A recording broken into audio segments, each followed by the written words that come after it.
Irmãos, graças a Deus, já tem mais ou menos... Quanto tempo que começou a pandemia?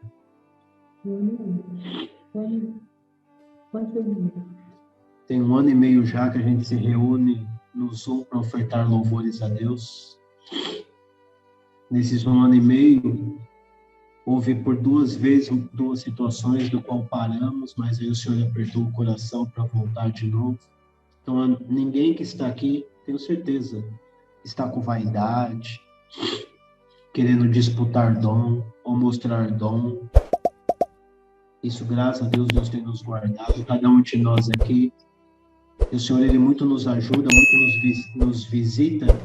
Eu acredito, tenho certeza que é por consequência do que nós nos propomos a fazer aqui para com Deus, que é apenas ofertar louvores a Ele. E os sinais dele têm nos acompanhado, a todos nós aqui, não é no singular, é no plural. Todos nós aqui, o Senhor tem sempre feito alguma coisa mostrando a sua misericórdia. Isso não é porque nós estamos no Zoom, isso não é porque nós estamos na igreja, isso não é porque nós estamos numa visita, isso é porque aonde nós estamos, que nós nos propomos a fazer a Ele o que é de melhor e fazer com puro e sincero coração, Ele abençoa. Não importa se estamos sozinhos em casa, cuidando de uma limpeza, lavando uma louça, limpando uma casa, fazendo uma comida, não importa. O que nos propomos fazer a Ele, de um puro e sincero coração, Ele aceita. E Ele aceitando, vem a resposta dele. O Senhor colocou no meu coração no livro de Mateus, no capítulo 8, no verso 23. Eu vou pedir perdão, porque hoje minha rinite atacou muito forte. Amanhã ela tá boa, mas hoje atacou, peço perdão. Tá bom? Por causa da voz, esse é o estado do Palmeiras. Eu vou acompanhar pelo computador, porque a letra é maior. Tela branca, facilita a leitura, com a rinite atacada, os olhos já fecham e as letras ainda estão muito pequenas. O título da passagem aqui diz: Jesus apazigua a tempestade. Tenho certeza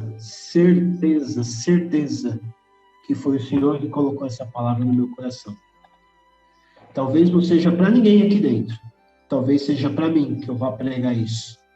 Ou talvez não seja para mim. Talvez seja para alguém aqui dentro. Não faço ideia para quem seja. Tenho certeza que para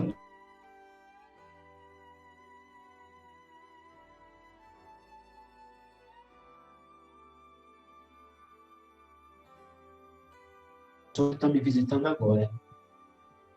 Glória a Deus. Então está escrito, vamos ler com a ajuda de Deus e a guia do seu santo e bom Espírito. E entrando ele no barco, seus discípulos o seguiram. E eis que no mar se levantou uma tempestade tão grande que o barco era coberto pelas ondas. Ele, pois, estava dormindo. E os seus discípulos, aproximando-se, o despertaram, dizendo: Senhor, salva-nos, que perecemos. E ele disse-lhes: Por que temeis, homens de pouca fé? Então levantou-se, repreendeu os ventos e o mar, e seguiu-se uma grande bonança.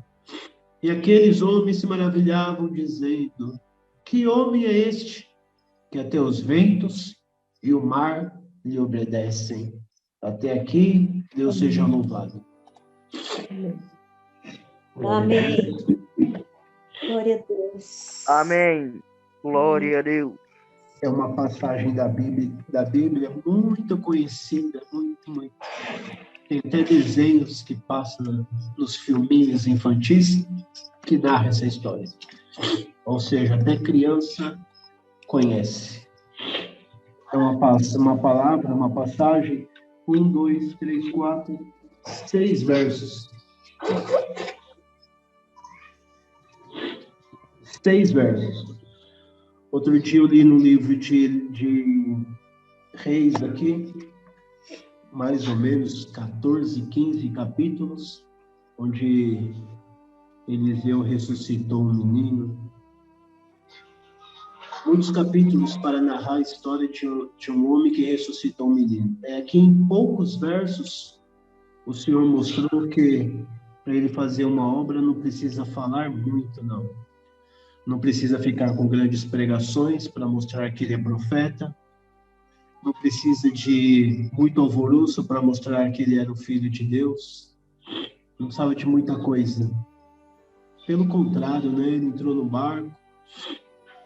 Como a passagem dele na terra foi uma passagem de missão, ele tinha uma missão para fazer, que era anunciar o evangelho, que ele mesmo instituiu na terra. Ele passou na terra para anunciar o reino de Deus. Ele passou na terra, esse Jesus Cristo selecionou alguns para seus discípulos. Recentemente alguém fez um estudo, recentemente não, já tem alguns anos, alguém fez um estudo da vida de cada discípulo, ou seja, pela vida que eles tinham, pelo grau de escolaridade, pelo que eles representavam para a sociedade, pelas posses que eles tinham, nenhum deles era merecedor de ser discípulo de Jesus. Porque se precisasse atravessar de um lado para o outro do rio, Jesus Cristo ele não trabalhava, o trabalho dele era anunciar o evangelho. Então, as mulheres ajudavam, as mulheres que sustentavam o ministério do Senhor Jesus, pagando tudo, as mulheres de posses. Então, qualquer compromisso que o Senhor tinha, preocupação com o valor não era para ele. Tinha aqueles que o ajudavam. Então, a missão de Jesus na terra era pregar o evangelho, anunciar o reino de Deus. E para isso ele precisava de alguns para ajudar ele. Então imaginamos que o Senhor Jesus voltasse hoje, alguém na sua inocência acreditaria que ele buscaria os grandes magistrados, ou os endinheirados, ou as pessoas que trouxessem luxo para ele. Eu preciso ir em Campinas, eu preciso no Mato Grosso, eu preciso na Bahia. Alguém paga o avião, alguém tem um avião e leva ele. Alguém tem helicóptero e leva ele. Alguém tem muito dinheiro, compra um carro, dá para ele. Ou alguém que sabe falar muito bem. Alguém pode imaginar que o Senhor Jesus ia escolher esses, né? Os ricos, os doutos, que sabem falar bem. Os médicos, né? Porque se alguém ficar doente, vem cá, doutor João, tem uma pessoa doente aqui, já dá um diagnóstico aqui enquanto eu vou pregando ali. Então, talvez seja esse que os judeus estejam esperando até hoje, né? Mas não, o Senhor veio, segundo os estudos, nenhum dos discípulos tinha condições de ser discípulo. Pedro, homem duro, bruto, briguento, turrão, nervoso. Judas, personalidade duvidosa, numa oportunidade que teve, por 30 moedas vendeu o Senhor. E assim tantos quantos, ninguém tinha condição. E assim é nós também. Nenhum de nós tínhamos condições de ser discípulos de Jesus. Mas o Senhor não veio escolher os bonzãos, os maravilhosos, os lindos, Não. O Senhor veio escolher os simples, aqueles que o amam, aqueles que concordam com a sua doutrina. E aqui estamos nós. E nessa situação aqui, o Senhor, como a sua missão era pregar o evangelho e o reino, então ele andava de aldeias em aldeias, cidade em cidade, estados em estados. E numa dessas missões dele, ele precisou atravessar o mar. Então ele já entrou no barco para anunciar do outro lado do rio, do mar, né? E os discípulos já acompanhavam ele, porque não deixava ele, porque discípulo que é discípulo não abandona o Senhor. Pode ser bruto, que nem Pedro. Pedro sacou de uma espada, arrancou a orelha do soldado, brutão, mas estava lá do lado do Senhor. Judas estava lá. João, segundo diz, os estudos era chorão, deitava no peito do mestre para poder sentir ele no seu total teor, chorava, mas estava lá, do lado, chorão, mas estava lá. Enfim, todos estavam lá. E o Senhor entrou no barco, atravessar para o outro lado, tem obra para fazer do outro lado do mar. Os discípulos foram atrás. porque gostavam de ver as obras que ele fazia, curava o cego, curava o coxo, enfim, fazia muitos milagres. E os discípulos se maravilhavam com tudo isso e eram escolhidos, atravessou o mar também com ele. E quando entrou no barco com eles, lá no meio do mar, começou a levantar uma tempestade. Será que foi determinação de Deus? Será que foi determinação do próprio Cristo? Quem pregar é só por revelação pura, porque a palavra não diz por que o mar se levantou. Porque as ondas começou a cobrir o barco. As escrituras não falam. Por quê? Por quê? O que se sabe é que houve um grande alvoroço. Eles começaram, Senhor, misericórdia, o que nós vamos fazer? E o Senhor Jesus, descansando no seu corpo carne, dormindo, porque o Senhor, ele é a personificação da fé. Então, ou seja, se ele entrou no barco e falou assim, eu vou descer do outro lado porque eu tenho do mar, porque eu tenho obra para fazer lá, ele sabia que nada ia impedir dele chegar do outro lado. Então, ele, por ter a fé, ele ser a fé, o autor da fé. Mas por ele ser a fé, ele sabia que já ia chegar do outro lado e ele dormiu. Mas os discípulos não, os discípulos eles eram apenas discípulos, eles não eram Cristo. Então o mar se levantou, ninguém começou a perguntar por que será que o mar se levantou? Por que as ondas estão se levantando? Por que essa tempestade? Por que esse vento forte? Por que está acontecendo isso aqui agora? Não estava, quando a gente estava lá, estava em paz. Por quê? Por quê? Por quê? As escrituras não falam por quê. Porque se as escrituras dissessem o porquê o mar se levantou, vamos imaginar que o mar tivesse se levantado pela desobediência de um lá do barco. E fosse pregar essa palavra hoje, ou nos tempos presentes, isso ia ser exemplificação porque a guerra se levanta, porque o mar se levanta, por causa da desobediência, está escrito. Mas não. Às vezes o Senhor quer testar a fé, às vezes o Senhor quer testar o temor, às vezes o Senhor quer ver se alguém recorre a Ele, às vezes o Senhor quer ver se alguém dá glória, mesmo com a tempestade. Ou seja, o Senhor não ia deixar escrito por que a guerra se levantou no mar. Porque aquele maremoto, onda, vento, o barco vai virar, vai morrer todo mundo agora. O Senhor não disse o porquê que aconteceu. Mas o Senhor, nas escrituras que Deus deu para Mateus, quando Mateus escreveu, ele não escreveu o motivo do mar, da tempestade se levantar. Mas ele narrou porque ele estava no barco também, Mateus. E Mateus presenciou tudo aquilo. E aí ele escreveu nesse livro.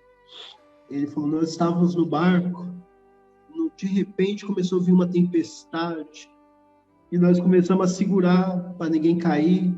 Eu acho que enquanto ele escrevia, ele pensava, eu mesmo segurei nas cordas, segurei na vela, segurei no mastro, segurei na borda, segurei na polpa, segurei na proa, para eu não cair no mar, porque se eu caísse no mar eu ia morrer. E se eu morrer, aqueles que dependem de mim, o mestre que confiou a eu ser discípulo dele, eu não vou mais ver obra se eu cair nesse mar e morrer. Me segurei. Acho que enquanto ele escrevia, ele ia imaginando. Eu sei porque eu estava lá. Mas eu não estou contando a minha história, eu estou contando a história de Jesus. Então ele narra o que aconteceu com o Senhor Jesus. Glória a Deus. Então eu, Mateus escrevendo, acho que na mente dele eu estava lá, Senhor. Eu vi quando o mar se levantou, eu vi quando nós imaginávamos que não ia ter muito jeito, não, que as coisas não iam dar muito certo, que estava tudo indo tão bem, de repente as coisas começaram a tomar uma proporção, e o barco começou a bater para lá, o barco começou a bater para cá, e foi, vai virar. Acho que o Mateus olhava para João e falava, ei, João, acho que de hoje a gente não passa. Acho que João olhava para Lucas, e aí, Lucas? Não sei, João. Tá feia a coisa, o que a gente faz? Vamos perecer.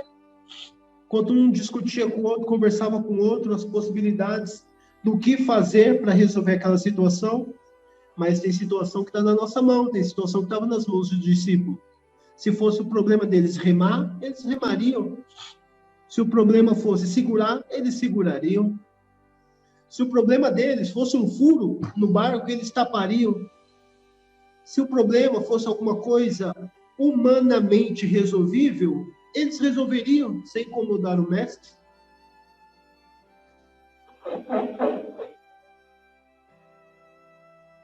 O mestre está trabalhando tanto, até cansou, tadinho. Vai acordar o mestre? Não, vamos ver o que dá para fazer aqui. Ô, João, não está dando muito certo, não. Mas, Mateus, vê o que dá para fazer. Lucas, tem alguma ideia? Não dá, irmão. É tempestade, não está ficando mais forte. Vamos ter que acordar o mestre. Ah, vai acordar o mestre? Vai ter que acordar. Quem vai lá? Ah, eu não vou, não. Vai você, Mateus. Ah, eu não quero ir, não. Ô, Pedro. Eu sou bravo com os homens, com o Senhor Jesus. Não dá para ser bravo, não. Não quero ir, não. Alguém chegou lá. Mestre. Ô, mestre. Acho que o Senhor Jesus acordou, que nem nosso filho, né? A gente está dormindo, ele quer alguma coisa, pai, mãe, pega aquele jeitinho manso para não assustar, ou para conseguir o que ele quer, tem que acordar com carinho, não vem sacudir de qualquer jeito, não, que senão não vai ganhar o que quer. Então, eu imagino que seja a mesma cena, mestre. Acho que o Senhor abriu o olho, olhou, falou, oi, não sei quem foi, possivelmente foi Mateus. Oi, Mateus, o que você quer? A gente precisa contar uma coisa para o senhor. O que foi? Pode contar. Tem uma tempestade, senhor. E eu acho que o barco vai virar. Acho que vai... Vamos perecer, senhor. Ah, é? Ô, homem de pouca fé. Ou seja, se eles tivessem fé o suficiente, nem acordar o mestre precisariam. Eles mesmos diriam para o vento, vento, vou te contar uma coisa. Eu estou no barco aqui com um homem chamado Jesus Cristo. E esse Jesus, ele falou, porque alguma vez, o vento, algum discípulo poderia conversar com o vento. Fomos perguntar para o mestre, mas quem pode tirar demônio das pessoas? Quem pode curar cego? Quem pode curar humano? E o próprio mestre, o vento, ele respondeu para nós. Ele falou, eu faço isso. Mas se vocês crerem, o que vocês farão vai ser muito maior que isso. Eu sou só um exemplo de fé para vocês. Mas a fé tem que estar em vocês. Então o Senhor falou, homem de pouca fé, é só você mandar o vento parar que ele para. Só você mandar essas ondas aquietarem que elas aquietam. Glória a Deus. Mas sabe o que é, Senhor? É que Tu está conosco e nós sabemos que Tu tem poder. Que Tu é o Filho de Deus. Enquanto Tu está conosco, a gente acredita que essa responsabilidade seja Tua. Porque nós somos os discípulos. Ainda que Tu nos deu poder, ainda que nos deu fé, mas Tu está conosco, Senhor. E está meio balançada a nossa fé. Tu pode fazer por nós, Senhor? Eu posso. Aí o Senhor levantou. E os discípulos olhando um para o outro.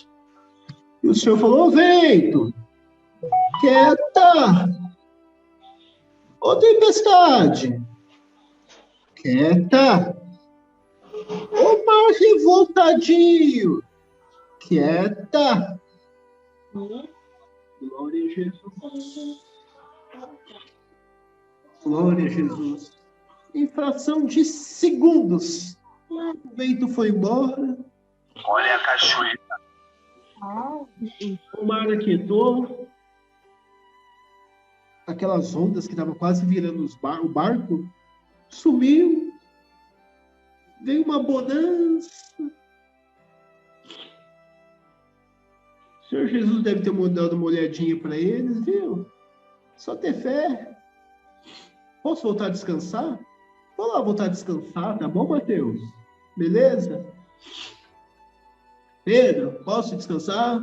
Ó, todo mundo, ó, quietinho. Só narrou aqui que um falou assim pro outro: meu Deus do céu, quem é esse? Quem é esse? Que até o vento, o mar, quem é esse que até a natureza obedece a ele?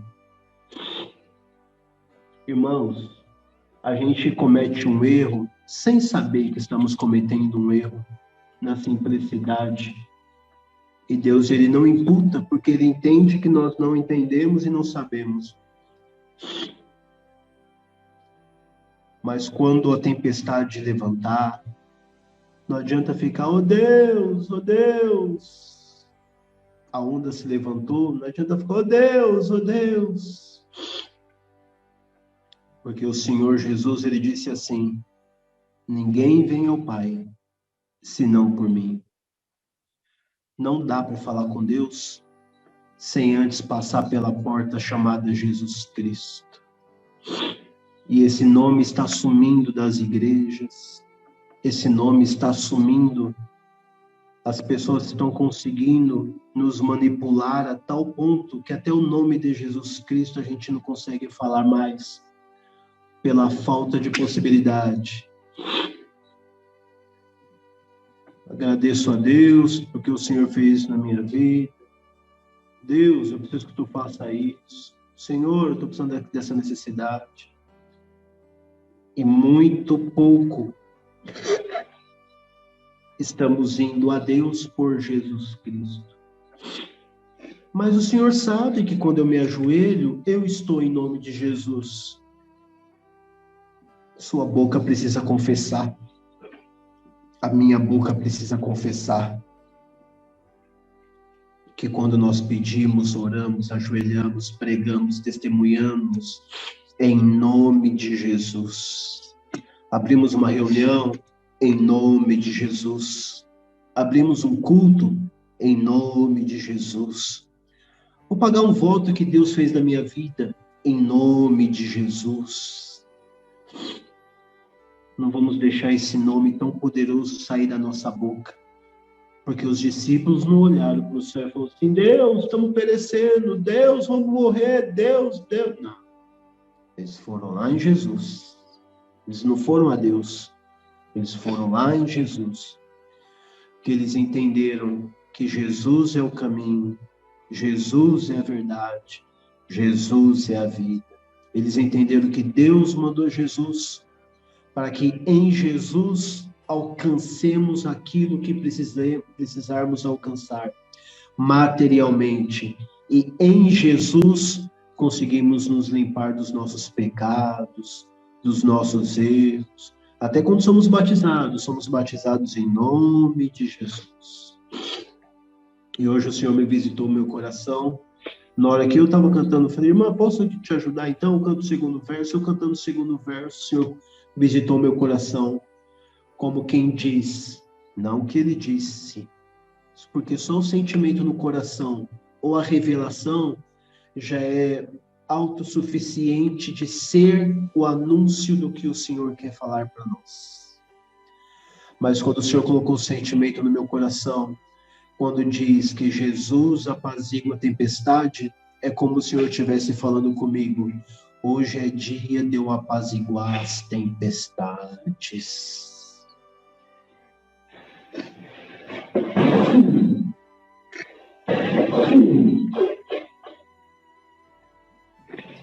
Perdoa, irmãos, perdoa, minha rinite está hoje difícil.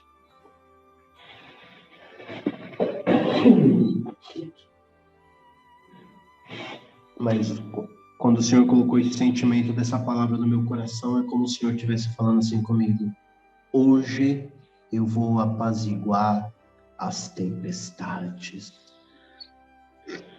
Por certo, quase que certeza, quase. Não posso falar que é certeza porque não está escrito. Esse negócio de Deus está me revelando, tem que tomar muito cuidado. Temos que tomar muito cuidado com isso. Porque Deus, ele não é marionete de ninguém. Temos que tomar muito cuidado. Deus manda dizer, Deus manda pregar, Deus manda anunciar, Deus falou no meu coração, Deus.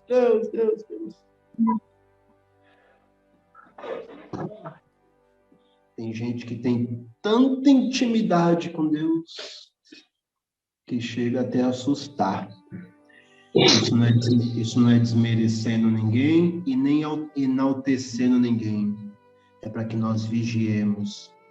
Às vezes a irmã tem um sonho, num pequeno sonho, o Senhor já falou tudo o que quer fazer na tua vida. Às vezes o Senhor colocou no seu coração algum sentimento, é difícil, eu não ouvi nem Moisés que foi um homem assim escolhido por Deus na terra. O Senhor visitava Moisés, dava algum recadinho e ó, Moisés, anuncia para o rei que eu vou mandar uns gafanhotos. Não está escrito com Moisés, mas que cor que é o gafanhoto, Senhor? Como que é o gafanhoto? Qual é o tamanho? Qual é o período? Como que vai ser, Senhor? Quanto tempo? Que horas que o gafanhoto... Acabou, Moisés. Anuncia. Acabou. Não lembro alguma narrativa da Bíblia, alguma história, que o Deus falou e a pessoa perguntou. E aí o Senhor respondeu.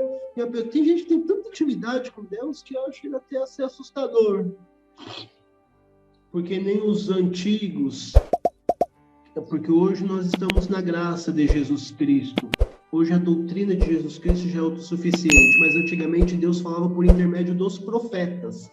Não existia, antigamente tinha uma lei e Deus falava pelos profetas.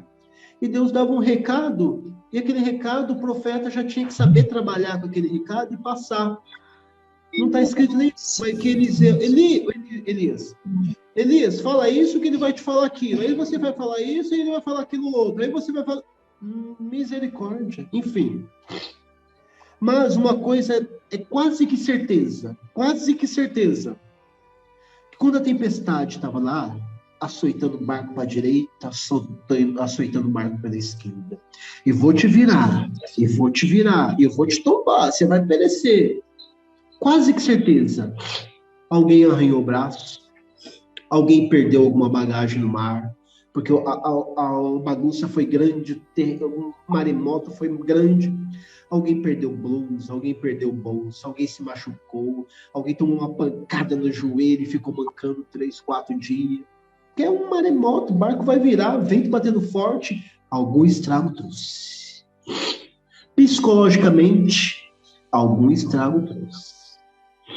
O Senhor Jesus, ele veio e apaziguou a tempestade. Coloquei como que, ó, aqui eu resolvi, então daqui para frente vamos tocar o barco, beleza? Beleza. O que aconteceu daqui para trás, já aconteceu. A mochila que caiu lá no mar, vai ficar. A carteira que se perdeu aqui, se perdeu. Esse machucado que está aí, espera que o tempo vai trazer a cicatrização. Não está escrito que o Senhor devolveu mochila, devolveu posses, devolveu saúde, que já curou na hora alguém que se cortou lá, segurando na corda, que a mão ficou toda queimada lá, de segurar nas cordas.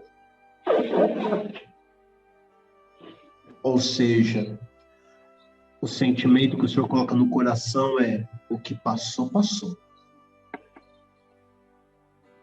E se alguma coisa você perdeu, Deus tem poder. Deus não manda eu pregar. Se eu falar isso, eu estou mentindo. Mas eu prego isso primeiro para mim também. Mas Deus coloca o sentimento no meu coração. O que você perdeu? Senhor Jesus falando. O que você perdeu nessa tempestade, nesse mar? Você não blasfemou? Você não ficou xingando? Mas eu perdi minha mochila, eu vim aqui para servir a Deus, eu fui lá para ajudar, para cooperar, para arrumar o povo, eu vim aqui, aí eu venho para perder minha saúde, perder meu dinheiro, perder minha mochila, perder minha bagagem, perder isso, perder aquilo. Não foi para isso que eu vim, para essa embarcação de Jesus, não. Não foi para isso, não. Não reclamou? Eu não reclamei. Deus é minha testemunha. Ainda ontem, sozinho, eu chorei e falei: Senhor, que pena que isso aconteceu, mas eu sei que tu tem poder de fazer melhor. Nossa, olha, eu tô lembrando agora que eu conversei isso com Deus ontem. Eu sei que tu pode fazer melhor. Eu sei que tu pode me socorrer. Eu sei que tu pode fazer por mim. Ontem eu falei isso com o Senhor ainda. E o Senhor fala agora no meu coração, visita-me, sentimento. Pode se conformar com as percas. Não vai blasfemar, não vai xingar, não vai querer matar o seu irmão ou a tua irmã. Não vai ficar, Deus não é comigo, Jesus não me ama. Passou. Hoje o Senhor fala para o nosso coração. Hoje eu apazigo a tempestade. O que ficou para trás, ficou para trás. As percas que vieram, passa-se.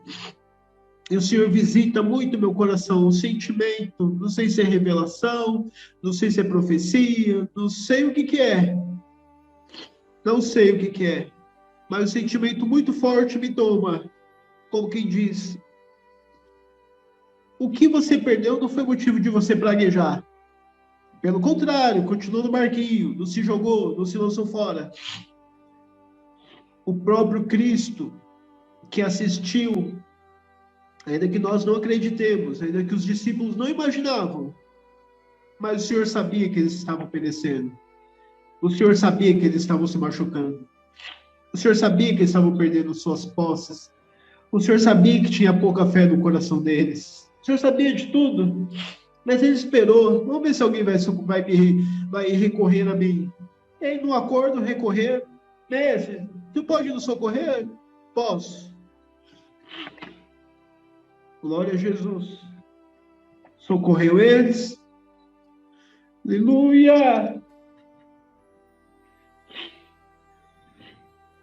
Acho que o Senhor falou assim, agora a gente pode seguir tranquilo? Posso voltar a descansar? Pode, Senhor. Obrigado, Pai. Obrigado, Mestre, por ter nos socorrido num momento tão difícil. Acho que eles falaram, obrigado, Jesus, por não deixar nós perecer. Obrigado, Jesus, por não permitir que esse mar nos tragasse. Obrigado, Cristo, por termos feito isso conosco. E aí o Senhor visita só meu coração para finalizar e dizer assim, tudo bem essas percas? Tudo bem? Dá para seguir em frente mesmo com as percas? Dá, Senhor, dá sim. E aí o Senhor coloca no meu coração que está escrito lá em 3 de Apocalipse. Tendo pouca força, guardou a minha palavra, vou mostrar que eu sou Deus na tua vida. O Senhor não tem obrigação nenhuma para conosco. Nenhuma. Deus não tem obrigação nenhuma. Pelo contrário, por ele mesmo, ele já tinha mandado de novo fogo e enxofre aqui, porque o coração do homem é muito duro. O homem é ruim, a natureza do homem é ruim, não tem jeito. Mas tem aqueles que amam a Deus, confiam em Deus, temem a Deus. Por esses que ainda existe na terra. Que perguntaram para Cristo, mas quando Deus vai voltar então? Quando que vai ser o arrebatamento? Quando vai ser isso? Cristo falou, mas eu não sei também. Isso o Pai não me contou. Glória a Jesus. Glória a Jesus. Mas o Senhor coloca o sentimento no meu coração. A tua fé, a tua perseverança e as tuas percas, hoje o Senhor coloca no meu coração para falar assim, está tudo anotadinho aqui. O barquinho vai começar a ser, o barquinho vai continuar. Quando chegar em terra firme, acho que o Senhor falou assim, pensou, né? Nem falou. Acho que os olhares eram muito esclarecedores uns para com os outros. Acho que o Senhor Jesus olhou assim, falou, pensou, olhou e já quis dizer, eles entenderam. Vamos fazer o seguinte, acalmei, não acalmei? Vamos seguindo, tranquilo? Beleza? Beleza. Quando chegarmos em terra, eu vou ser a recompensa do que vocês perderam. Eu queria poder pregar isso dizendo assim, o Senhor está mandando eu pregar que a recompensa daquilo que nós perdemos, e ali na frente Ele já vai nos dar. O Senhor não mandou eu pregar. Mas o Senhor visita meu coração para falar assim, se eu tenho fé para acreditar nisso, que ali na frente, isso que eu perdi nessa tempestade, o Senhor pode me dar de novo. Então eu já respondo para o Senhor, eu acredito, Senhor. Eu acredito que eu chegando ali, na beira do mar mesmo, quando eu colocar meu pé em terra, eu acredito que eu já posso ser agraciado com alguma benção tua. Para isso que eu perdi no mar, ser pouco perto disso que tu está me dando. Então eu acredito que o Senhor vai fazer isso comigo. E se você acreditar que o Senhor pode fazer isso com você, o Senhor diz, eu posso fazer isso por você. Porque nós sabemos que Deus é dono do ouro e da prata, dono do céu, dono do vento, dono do mar, dono das ondas, dono de tudo. Então esse mesmo vento que passou, fazendo alguma bagunça, trazendo consigo alguma perca, talvez seja o mesmo vento que o Senhor fala, agora volta lá. Só que aquilo que você levou e deixou de prejuízo, você deixa lá alguma benção em dobro daquilo que você levou.